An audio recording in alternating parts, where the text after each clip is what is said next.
ఓం గం గణపతయే నమః. ఓం నారాయణాయ విద్మహే వాసుదేవాయ ధీమహి తన్నో విష్ణుః ప్రచోదయాత్.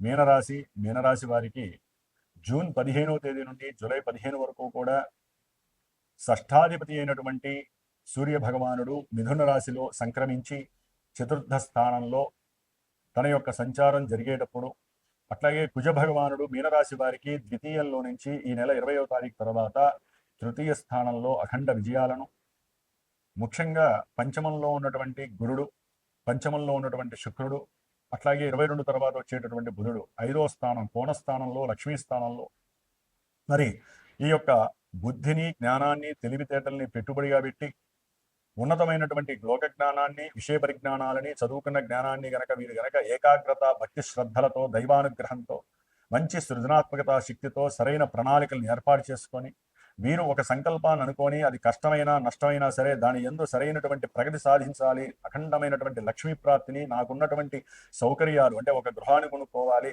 పెళ్ళైన వాళ్ళైతే కనుక అన్యోన్యంగా ఉండాలి, తర్వాత సత్సంతానాన్ని కనాలి, కుటుంబాన్ని వంశం వృద్ధి చేయాలి అని అనుకునేటటువంటి వాళ్ళందరికీ కూడా ఈ యొక్క పంచమంలో ఉన్నటువంటి బుధుడు, గురుడు, శుక్రుడు అఖండ యోగాన్ని ప్రసాదిస్తున్నాడు. ఏదైతే వీరి మనసులో ఒక కోరిక అనుకుంటారో ఆ కోరికలు చక్కగా వారు అనుకున్న రీతిలో చాలా ఫాస్ట్గా అవ్వటానికి ఈ యొక్క 3 గ్రహాలు చాలా అత్యంత యోగకరంగా ఈ నెల 20 నుంచి కూడా వచ్చే నెల వరకు కూడా చాలా అనుకూల ఫలితాలను ప్రసాదిస్తున్నాయని చెప్పుకోవడంలో ఎక్కడా అతిశయోక్తి లేదు. సరే, జన్మజాతకంలో వీరికి ఉన్నటువంటి దశలు అంతర్దశలు ఎక్కడన్నా నెగిటివ్గా ఆపరేట్ అయితే ఇవే గ్రహాలు వారిని చాలా ఇబ్బందులు అంటే 3 చెరువులు నీళ్లు తాగించే పరిస్థితులు కూడా ఈ 3 గ్రహాలు చేసే అవకాశాలు ఉన్నాయి. కాబట్టి జన్మజాతకంలో మనకి ఏదైనా ఇబ్బందికరమైనటువంటి ఎఫెక్టివ్ గ్రహాలు ఉంటే వాటికి చక్కగా పరిహారాలు చేసుకున్నట్లయితే కనుక ఇవన్నీ యోగించే అవకాశాలు ఉంటాయి.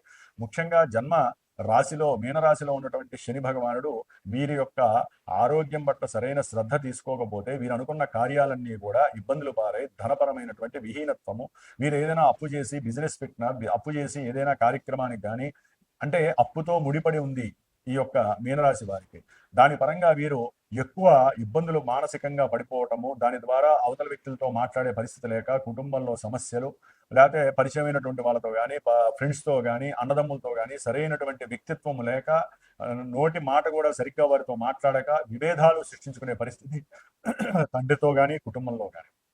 కాబట్టి ఈ యొక్క శని దృష్టి ఇప్పుడు కుజుడి మీద పడుతుంది కాబట్టి కుటుంబంలో చక్కగా ఎవరైతే మీకు అనుకూలంగా, అభీష్టంగా ఈ వ్యక్తి అంటే నాకు ఇష్టము, నేను అనుకున్న పనులు చేసి పెడతారు అనుకుంటే వాళ్ళకి మీకు మధ్య గొడవలయ్యే అవకాశాలు ఎక్కువగా మీనరాశి వారికి ఉన్నాయి. అది భార్య కావచ్చు, తల్లి కావచ్చు, తండ్రి కావచ్చు, అన్న కావచ్చు, అక్క కావచ్చు, సంతానం కావచ్చు. మీ జన్మజాతకంలో ఈ శనికుజులు ఎవరవుతారో తెలుసుకుంటే ఆ శనికుజులు ఉద్యోగరీత్యానా, వ్యాపారరీత్యానా, లేదా మీరు జన్మజాతకంలో ప్రమోషన్కి ఎదురు చూస్తున్నారు అనుకోండి, ఆ ప్రమోషన్కి లేదా ఉద్యోగానికి సంబంధించిన కుజగ్రహం అనుకోండి ఆలస్యం అయిపోతూ ఉంటుంది శని దృష్టి పడితే.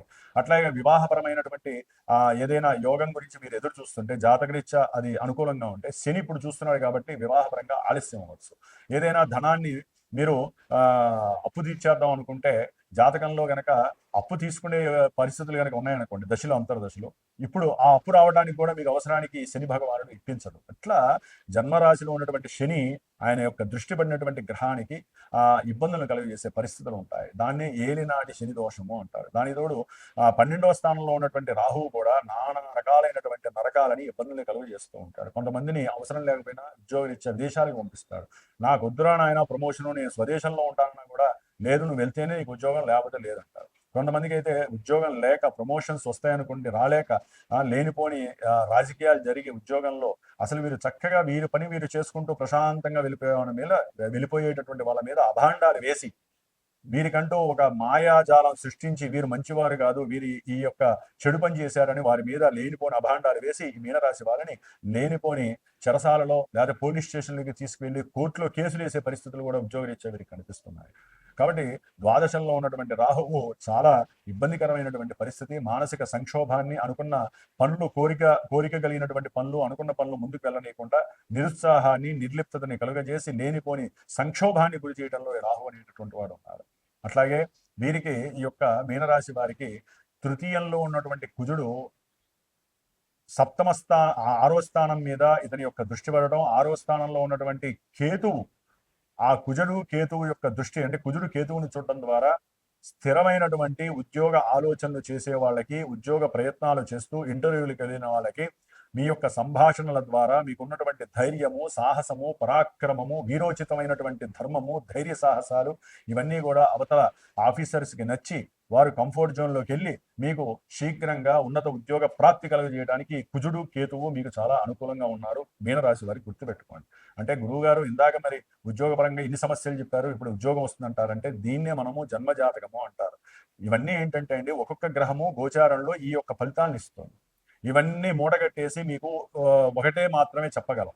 నేను విడిగా ఒక్కొక్కటి ఎందుకు చదువుతానంటే ఈ గ్రహం వల్ల మీకు ఈ సంక్షోభాలు ఉన్నాయి, ఈ ఇబ్బందులు ఉన్నాయని కూడా చెప్పే అవకాశం మనకి జాతకంలో గోచారంలో కనిపిస్తూ ఉంటుంది. అదే జన్మజాతకంలో అయితే ఓన్లీ దశలు, అంతర్దశలు, జన్మలగ్నము.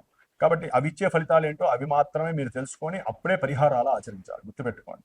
అక్కడ దశలు, అంతర్దశలు ప్రజెంట్ ఇక్కడ గోచారంలో ఏ విధంగా ఉన్నాయి. కొంతమందికి వివాహపరమైనటువంటి ఆటంకాలు కలుగుతాయి. అనుకుంటారు చక్కగా దగ్గర దాకా వస్తుంది, వివాహం అయిపోతుందని. మరి శని చూస్తున్నాడుగా వివాహ స్థానాన్ని. ఇప్పుడు మరి వివాహం రద్దు అవుతుంది. కొంతమంది జన్మజాతకంలో ఇదే శని చెడుగా ఉంటే వీరికి కోర్టు సమస్యలు ఎదురవుతాయి, వివాహపరమైనటువంటి ఇబ్బందులు. ఎందుకంటే అండి, ఇప్పుడున్న కాలమానంలో నాకున్న అనుభవంలో 20 సంవత్సరాల్లో అన్ని యోగాల్లో కన్నా వివాహ యోగం చాలా తప్పిపోయింది జనానికి.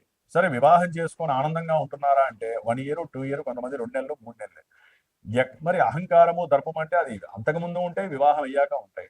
సరైనటువంటి ఆలోచన శక్తి లేక, గ్రహస్థితులు సరిగ్గా లేక వారు జన్మజాతకాన్ని చూసుకొని ముందుకు వెళ్ళట్లేదు. వివాహం చేసేటప్పుడు ఓకే, గురువు గారు చెప్పారు మాకు సప్తమంలో శుభగ్రహం ఉంది, పంచమంలో శుభగ్రహం ఉంది, వివాహం అయిపోతుందని. గోచారంలో రూల్స్ ప్రకారము కొన్ని గ్రహాలు ఉండటం ద్వారా మంచి జరుగుతుందని చెప్పడం ఆ యొక్క గురువుల లక్షణం. మీ యొక్క లక్షణం ఏంటి? జాతకంలో ఇప్పుడు యోగం ఉందా లేదా, అసలు జన్మజాతకం. ఆ యోగం ఉంటేనే మీరు ముందుకు వెళ్ళాలి. ఒక్కోసారి ఇక్కడ మేము చెప్పినా కూడా జన్మజాతకంలో అమ్మ ఒక 2 సంవత్సరాలు వెయిట్ చేయండి, లేకపోతే ఇంకొక 2 నెలల తర్వాత మీరు వివాహ ప్రయత్నాలు చేయండి, ఉద్యోగ అవకాశాల ప్రయత్నాలు చేయండి, లేకపోతే ఉన్నత విద్యాభ్యాసానికి పంపించేసి అక్కడ లేనిపోని అగచాట్లు పడే వాళ్ళు చాలా మంది ఉన్నారు. ఆ సమయంలో కూడా మీరు చూపించుకొని ఉన్నత విద్యాభ్యాసానికి మరి వేరే పరదేశాలు వెళ్ళడానికి ఇది యోగ్యకరమైనటువంటి కాలమా లేదా దానికి ఏదైనా ఇబ్బందులుగా ఉంటే కనుక అక్కడ ఉన్న వాళ్ళు, విదేశాల్లో ఉన్న వాళ్ళు ఇబ్బందులు పడితే వారికి సంబంధించినటువంటి ఏదైనా గ్రహస్థితి బాగాలేకపోతే జపాలు, హోమాలు, దానాలు చేసుకోవాలి. ఏమి చేయకుండా జాతకాన్ని ఓన్లీ మనము పురాణంలాగా విన్నట్లయితే కనుక ఏ రకమైన ఫలితాలు మనం దరి చేరవు. గుర్తుపెట్టుకోండి. ముఖ్యంగా పంచమంలో ఉన్నటువంటి ఈ యొక్క శుభగ్రహాల వలన మీ యొక్క మేధస్సు, ఆలోచన ద్వారా విశేషమైనటువంటి ఫలితాలు కలుగుతున్నాయి. అభీష్టాలన్నీ చాలా ఫాస్ట్గా ముందుకు వెళతాయి. ఉద్యోగరీత్యా కొంతమందికి ఇబ్బందులు కూడా ఎదురయ్యే అవకాశాలు ఉంటాయి. వీళ్ళ ఆలోచన వ్యాపారం పైన వెళ్తుంది. చదువుకునేటటువంటి విద్యార్థులకి ఉన్నతమైనటువంటి విద్య పట్ల ఆసక్తి కూడా పెరగడానికి అవకాశం ఉంటుంది. ఆకస్మికంగా వీరికి సంతాన యోగం కలగడానికి కూడా అవకాశం ఉంది. కొంతమంది సంతానపరంగా ఇబ్బందులు కూడా కలగడానికి అవకాశం ఉంటుంది.